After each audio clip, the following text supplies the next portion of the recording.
Olá, bom dia a todos. Estamos aqui reunidos mais uma vez no Clube de Leitura da Editora Teosófica. Hoje vamos fazer os comentários do capítulo 19, intitulado Educação Religiosa.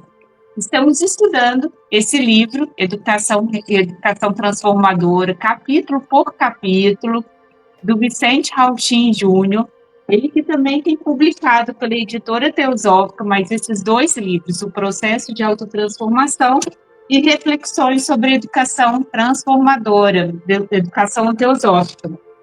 Esses três livros são publicados pela editora Teosófica e estão disponíveis no site.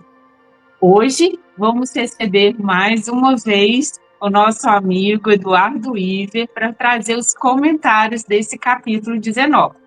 Eduardo é engenheiro e educador, diretor da editora Teosófica e do ITB, Instituto Teosófico de Brasília. É membro da Sociedade Teosófica há 50 anos, ex-diretor da revista Sofia e coordenador do movimento Gaia em Brasília. Eduardo, muito obrigada pela sua presença, pelo seu carinho, pela sua disponibilidade em estar aqui conosco mais uma vez para trazer essas reflexões sobre esse livro maravilhoso, em especial esse capítulo, que também é muito importante para nós, estudantes de teosofia, né? Então, está com você a palavra e passo a palavra para você. Muito obrigada por ter aceitado o convite. Obrigado, Raquel. É sempre uma alegria conversar sobre um tema tão importante que é a educação. E esse livrinho, Educação Transformadora, é um livro muito inspirador e é fruto de uma experiência de vida, né? O Vincent Hao-Ching começou muitos anos atrás, além de ter estudado muito educação e teosofia, ele é um dos grandes líderes da Sociedade Teosófica. Ele se dedicou ao longo de muitos anos ao trabalho de criação e gestão do Golden Link College, né?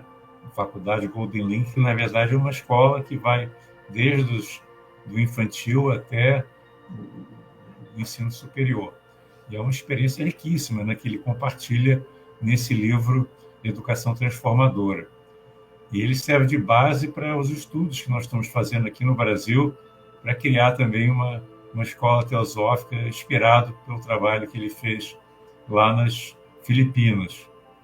E esse capítulo é considerado dos mais importantes, porque trata de um tema que é relativamente polêmico, e até no nosso congresso está em discussão, como é que deve ser a educação, né? As pessoas falam em educação laica, mas, no fundo, a educação não pode ser destituída de religiosidade, né?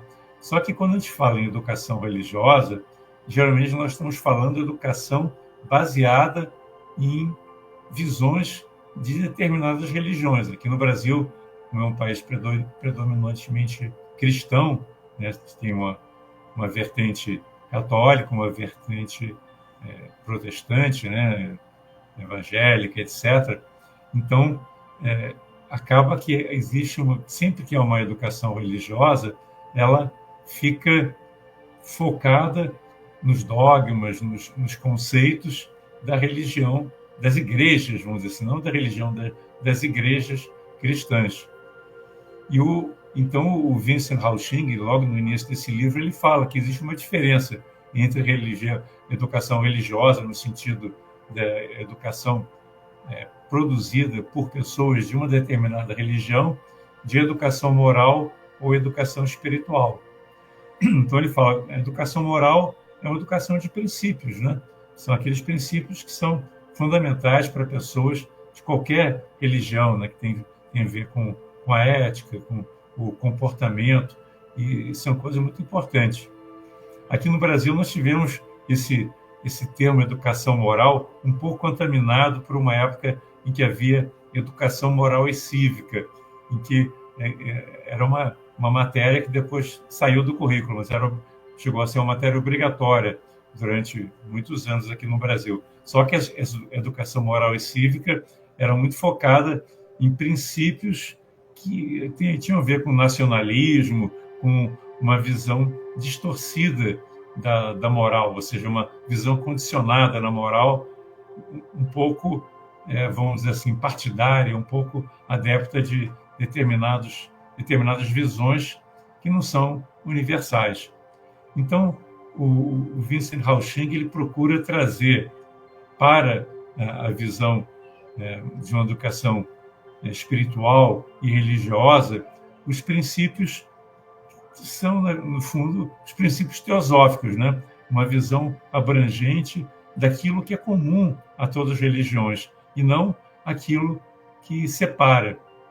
Então, ele comenta, por exemplo, que uma educação religiosa não pode ser baseada apenas num livro, ou no Bhagavad Gita, ou no Alcorão, ou na Bíblia, porque são visões de uma igreja, de uma religião, e não são universais. Existe muitas vezes na educação religiosa convencional uma doutrinação que geralmente vem junto com dogmas, com percepções equivocadas da vida até que nós podemos experimentar. Então, o Vincent ele narra nesse capítulo a experiência que ele teve conversando com determinados professores, né? E ele fala que essa educação religiosa muitas vezes está contaminada por essa percepção, que faz parte da visão de mundo do educador, mas que é fruto também de uma educação religiosa, entre aspas, antiga, que acabou sendo incorporada à visão de mundo das pessoas, né? Então, as pessoas que, por exemplo, padres, quando dão... Eu estudei em colégio de padre, né? Colégio Santo Inácio, no Rio, né? Então, havia uma cadeira de educação religiosa, e era uma educação extremamente dogmática, né? Então, aquela visão que somente quem é batizado, quem é cristão, é que pode ir para o céu, a visão do pecado mortal, enfim, uma série de ideias, né? De céu, de inferno, e toda essa visão, que é uma visão, de certa maneira, dogmática, acaba influenciando e trazendo até uma ideia que muitas vezes é inculcada em determinados ambientes, que Deus é punitivo, que nós devemos ter temor a Deus. Uma vez eu vi um pastor dizer que religião era temor a Deus. Isso para mim foi algo assim que pegou tão mal, né? Chamar religião de temor a Deus. Deus não pode ser um ser punitivo que nós devemos obedecer por temor e não por amor, né? Então, são essas ideias, né, que às vezes maculam a educação religiosa convencional. E o efeito é até contrário. A escola que eu frequentei, desde o primário até o científico, que é, na época, uma das linhas do ensino secundário, era uma educação muito impositiva, né, que tentava vender uma ideia meio dogmática, e o resultado é que muitos dos meus colegas acabaram ateus, porque eles se revoltaram contra essa doutrinação e não abriram a mente para outras visões religiosas, como a visão teosófica, que é uma visão muito mais ampla, né, em que a religião é colocada como religária, aquilo que conecta os seres humanos, não aquilo que separa, né? Para a teosofia, uma guerra religiosa, por exemplo, que nós já tivemos várias, né? Até nas cruzadas, na Irlanda, né? Cristãos católicos contra protestantes, tudo isso aí é visto como uma grande distorção, né? E que gera preconceitos, que gera uma série de coisas. Eu lembro que eu tenho um sobrinho que ele foi batizado, porque o pai dele era protestante, né? E a mãe dele também virou protestante depois que casou com ele. Então, ele foi batizado uma das igrejas protestantes, agora não estou lembrando qual foi delas. E aí a minha sogra, ela era extremamente católica, ela estava inconformada dele não ter sido, né, o neto dela não ter sido batizado na Igreja Católica. E ela, assim, pediu para a minha cunhada, né, que batizasse ele também na católica. Então, ele fez um segundo batismo na religião católica, e aí a minha sogra ficou satisfeita. Agora sim, ele está no caminho do céu. Então, tem coisas assim que, às vezes, é difícil de compreender. É um preconceito muito arraigado, que a salvação só está numa religião e, às vezes, numa das linhas daquela religião. Então, o Vincent Hausching, ele comenta que muitas vezes o que está expresso na Bíblia de forma simbólica é tomado como um fato histórico, um fato literal, né? Por exemplo, que nós somos filhos, né, descendentes de Adão e Eva, né? E uma série de outras coisas, né? Uma coisa que ele critica também é que será que é possível nós acharmos que é razoável que Noé, em 7 dias, tenha colocado numa arca todas as espécies animais e de todos os tipos de animais, do mar, da terra, do ar, isso em 7 dias, quer dizer, uma coisa assim totalmente inviável, né? Impossível, ou seja, algo simbólico acaba se transformando como se fosse algo factual, algo histórico, né? Então é interessante. O Geoffrey Hodgson, que é um escritor teosófico muito conhecido, né? Ele tem um livro que eu recomendo que vocês leiam, que fala justamente sobre essa questão da Bíblia, né? No caso, ele foca na Bíblia, mas ele procura dar uma visão muito ampliada da Bíblia. O livro chama Sabedoria Oculta na Bíblia Sagrada, em que ele mostra o absurdo dessa interpretação literal de uma série de passagens da Bíblia.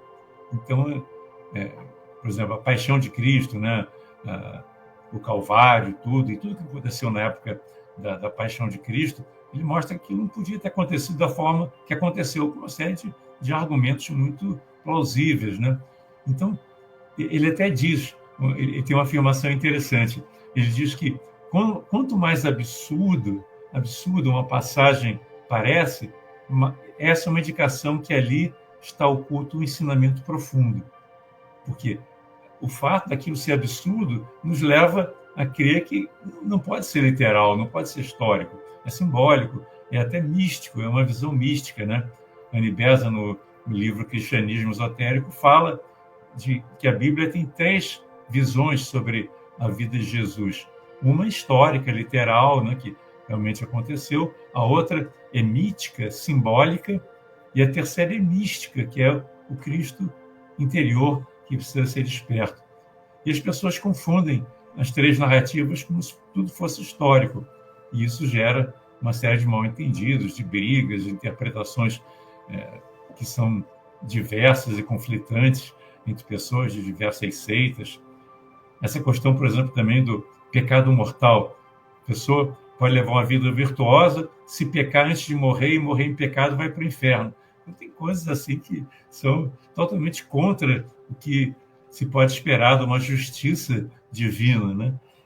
Então, tudo isso, né, não se deve ensinar, especialmente aquilo que são visões dogmáticas, são visões que são particulares e são muitas vezes distorcidas. Agora, o Vincent Hausching comenta que existem histórias na Bíblia que são benéficas. Não tem nenhum problema você trazer histórias como do bom samaritano, histórias que falam de narrativas que têm a ver com a bondade, com o amor, com a ética. Então, isso aí tudo bem. Agora, você se apegar a determinadas narrativas que não são históricas, como se fossem históricas, e começar a trazer medo e todo tipo de distorções, é muito negativo, né?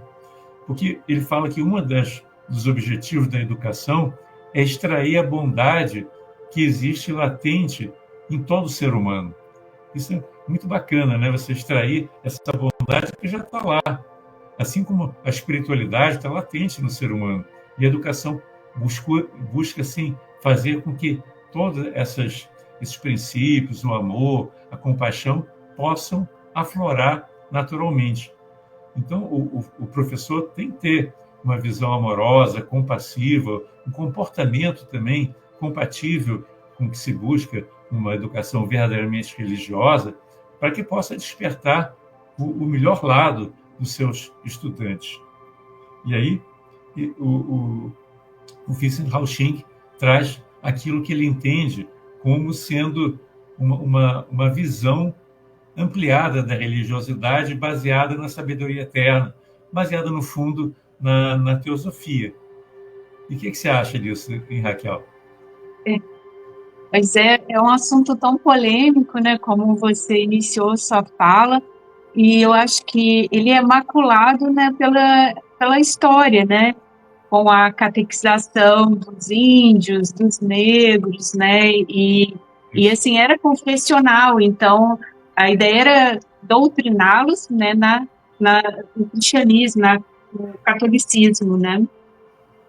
E perde, eu acredito que perde nesse sentido, né, um pouco dessa visão que nós temos como estudantes de teosofia e da importância da espiritualidade, né, e que eu acredito que, né, aos poucos isso vem sendo alterado, né, com essa... Porque, né, com a laicidade, né, que é dentro, na Constituição de 1988, ela é estabelecida oficialmente, né, aí eu acho que muda a história, mas mesmo assim é ainda é polêmico, né, mas aos poucos eu acredito que é essa função da escola também retomar esse lugar de educação religiosa como um espaço de tolerância, de diálogo, né, para a gente ver as outras culturas religiosas e culturas mesmo, né, como importante para o diálogo, a compreensão do outro.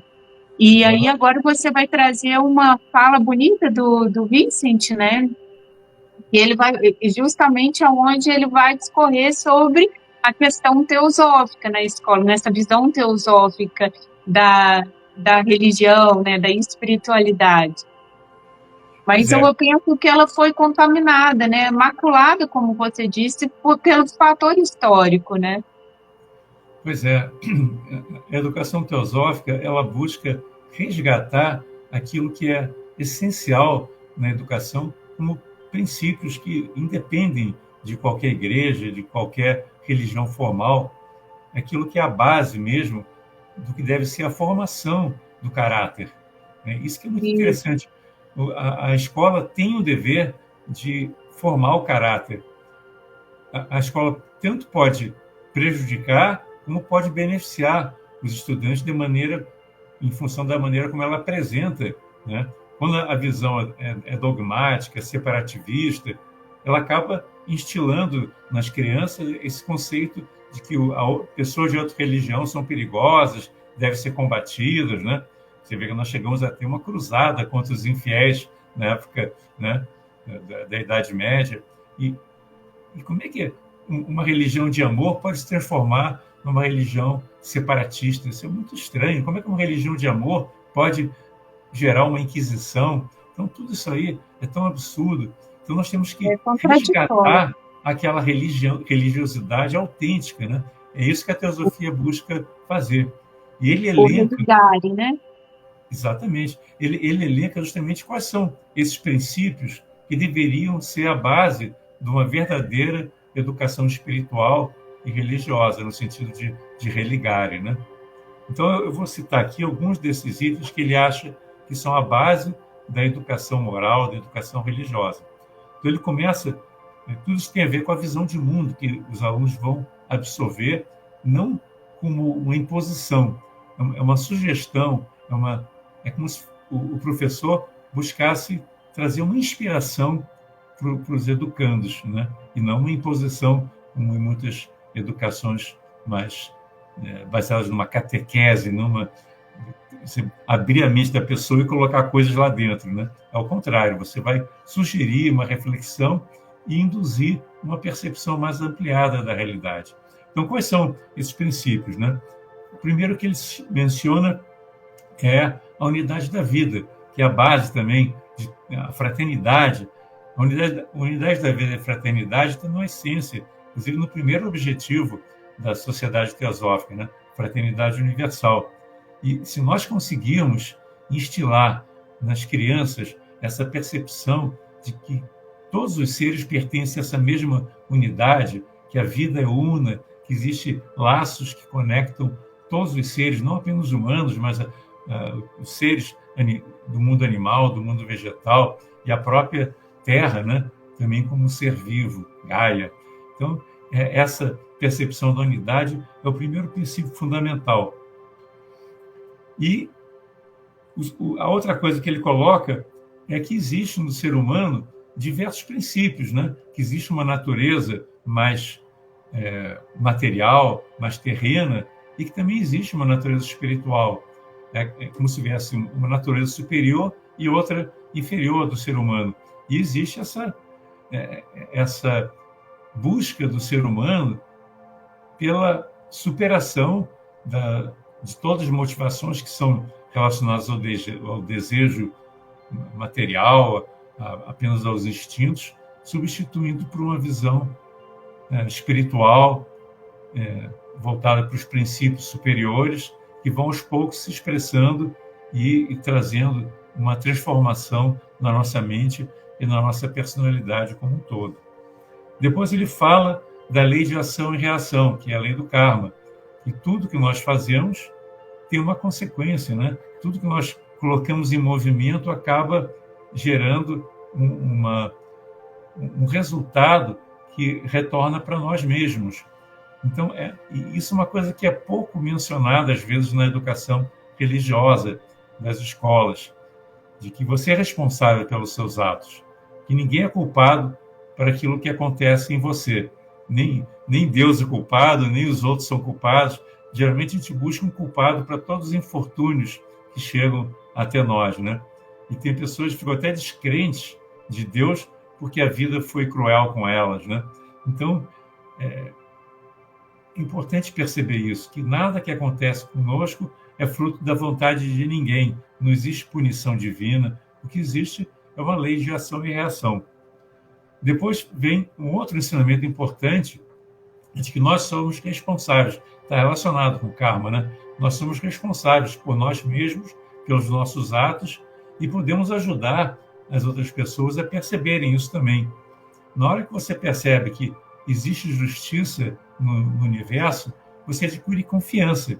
Quando você se vê como um joguete do destino, que você não apita nada, que existe um Deus cruel, muitas vezes é colocado, especialmente no Velho Testamento, que pode punir, que pode fazer com determinadas coisas que parecem até altamente injustas, isso leva à insegurança.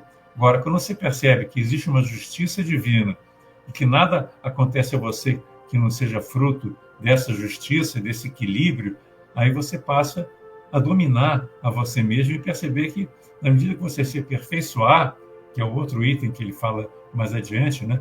Que o homem está sempre se aperfeiçoando, com esse aperfeiçoamento do homem, você vai criando uma natureza muito mais afinada com tudo que acontece e você vai adquirindo uma autonomia, a capacidade de gerir, de educar a você mesmo, e isso é o caminho que ele pressupõe que a educação deve desenvolver da autorrealização. Quer dizer, a autorrealização, o aperfeiçoamento do homem, depende só de cada um. Nós podemos ficar marcando o passo ou podemos caminhar aceleradamente, né? O yoga trabalha justamente com essa possibilidade de você aperfeiçoar o seu processo evolucionário, desenvolvendo o seu caráter, desenvolvendo aquilo que é a sua natureza espiritual, que está em potencial no seu interior, de forma latente, mas que precisa vir à tona, precisa se tornar uma expressão do seu ser. Então, tudo isso aí é algo que deve ser ensinado. Outro ponto que ele menciona é a cidadania global responsável. Você é parte desse mundo, você não está separado desse mundo. Então, como diz Krishnamurti, nós somos o mundo. Então, se nós somos o mundo, nós somos cidadãos, nós fazemos parte dessa grande cadeia da vida, nós podemos cuidar, nós podemos fazer com que esse mundo seja benéfico não apenas para você, a sua família, ou seu partido político, ou a sua nação, mas que todos possam usufruir de tudo que a vida tem de bom para oferecer para nós. E isso é uma cidadania global e responsável. Então, para finalizar, o Vincent Hausching fala que tudo isso deve ser ensinado, não na forma de imposição, mas levando os estudantes a refletirem e desenvolverem certos insights. É muito bonito isso, que ele finaliza esse capítulo falando do insight, que nós podemos perceber as grandes verdades da existência se nós começarmos a nos abrir, a perceber a realidade muito maior do que aquela vida condicionada que nos foi imposta pelas tradições e pela uma educação, às vezes, distorcida. Então, nós somos divinos por natureza e nós podemos nos auto-educar, nós podemos perceber todas essas grandes verdades. Eu passo a bola para você, Raquel. Eduardo, como você bem disse, né, a gente está fazendo um estudo, um curso com a Érica Chaves, da Argentina, que passou 6 meses na Golden Link, aprendendo com o Vincent, que é o fundador da Golden Link College. Ele está sendo o nosso mentor aqui no desenvolvimento da escola no Brasil. E a gente está chegando ao final do nosso curso e a gente teve que fazer um trabalho final, né? E o grupo, né, que eu participo, decidiu fazer um estudo sobre a cultura escolar. E nós criamos, eu estou olhando aqui porque eu estou vendo o nosso projeto no computador, nós criamos 5 espaços de convivência amorosa, é assim que nós chamamos o nosso trabalho, né? E para desenvolver a cultura da escola, né, com base no método Golden Link College e a sua consonância com essas práticas pedagógicas, sociais, de bem-estares sociais.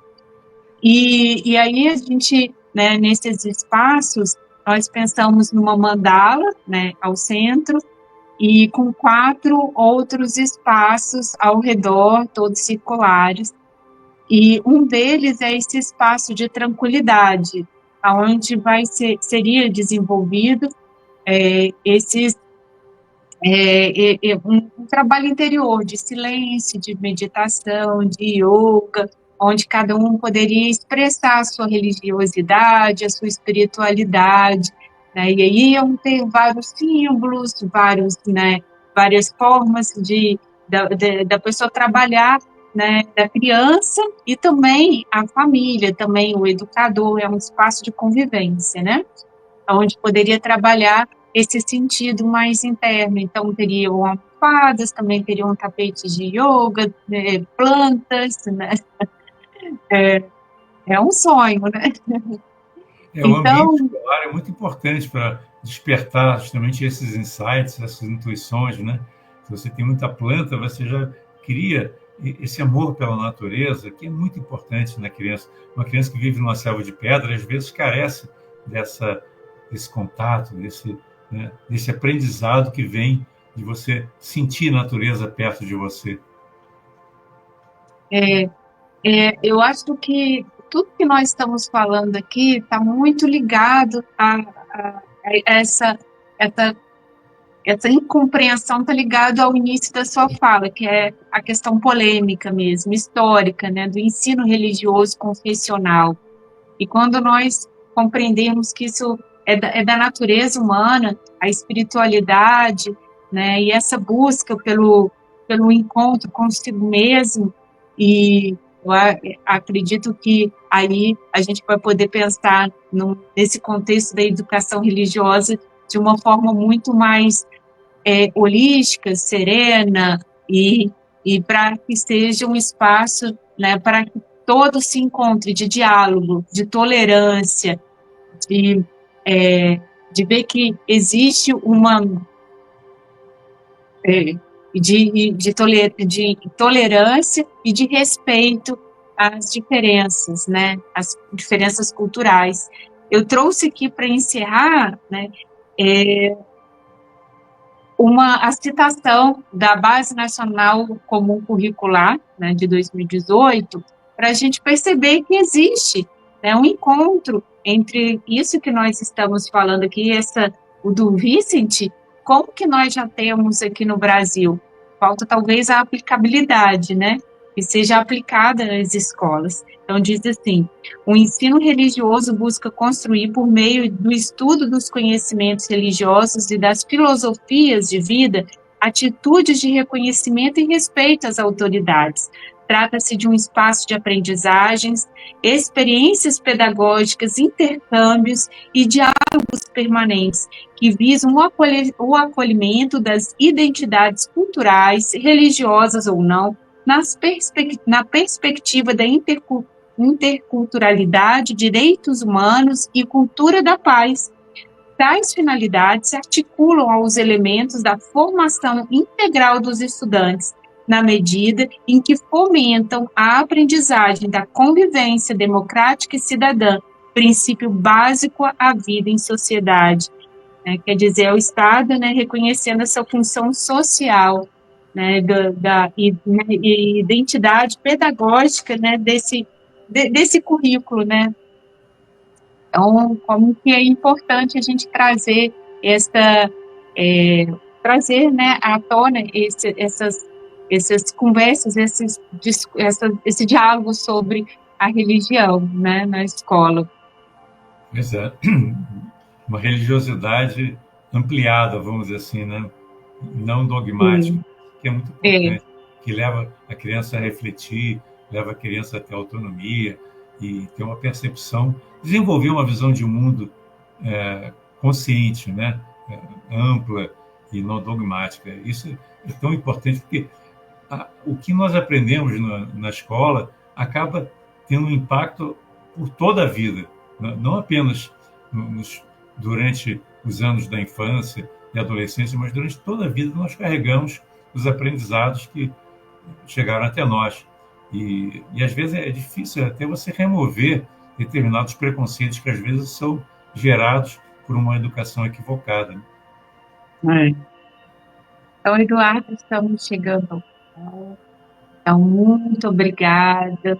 Espero que você possa vir mais vezes aqui fazer esses comentários desses capítulos, desse livro brilhante.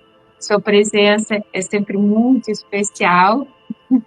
Muito obrigada e agradeço a todos que estão nos escutando também. Tá bom. Também é uma alegria para mim estar com vocês. Até a próxima, então. Você quer deixar algum comentário final?